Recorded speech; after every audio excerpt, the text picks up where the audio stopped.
My fellow Singaporeans, I've said before that the world is changing in ways that will disadvantage small open economies like Singapore. Some had previously questioned this assessment, but the recent Liberation Day announcement by the US leaves no room for doubt. It marks a seismic change in the global order. The era of rules-based globalization and free trade is over. We are entering a new phase, one that is more arbitrary, protectionist, and dangerous. For decades, the US was the bedrock for the free market economies of the world. It championed free trade and led efforts to build a multilateral trading system, anchored by clear rules and norms, where countries could achieve win-win benefits through trade. This WTO system brought unprecedented stability and prosperity to the world, and to the US itself. To be clear, the system is not perfect.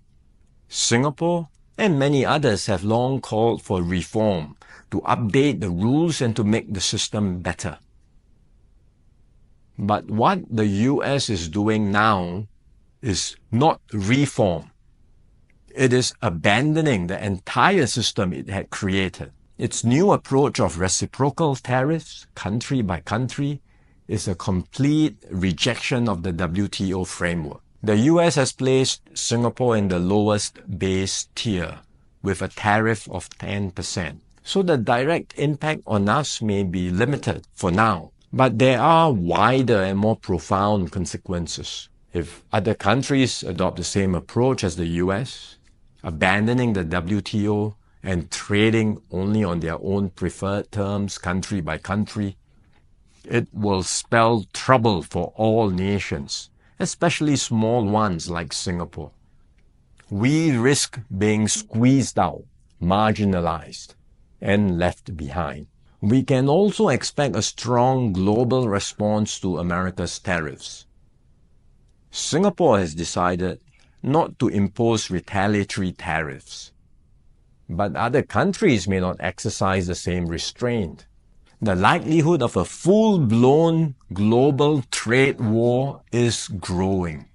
The impact of the higher tariffs, plus the uncertainty of what other countries may do next, will weigh heavily on the global economy. International trade and investments will suffer, and global growth will slow. Singapore will take a bigger hit than others because of our heavy reliance on trade. The last time the world experienced something like this was in the 1930s. Trade wars escalated into armed conflict and eventually the Second World War. No one can say how the current situation will unfold in the coming months or years. But we must be clear-eyed about the dangers that are building up in the world. Global institutions are getting weaker. International norms are eroding. More and more countries will act based on narrow self-interest and use force or pressure to get their way.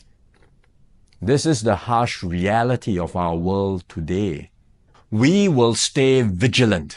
We will build up our capabilities. We will strengthen our network of partnerships with like-minded countries.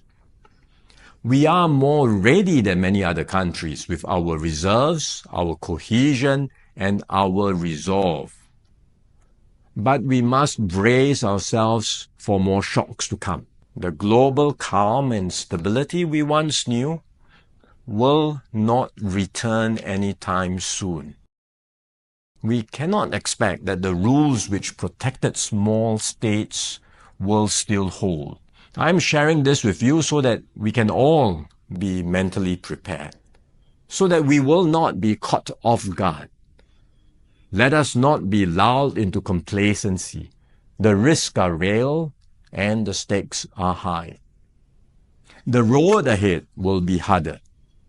But if we stay resolute and united, Singapore will continue to hold its own in this troubled world.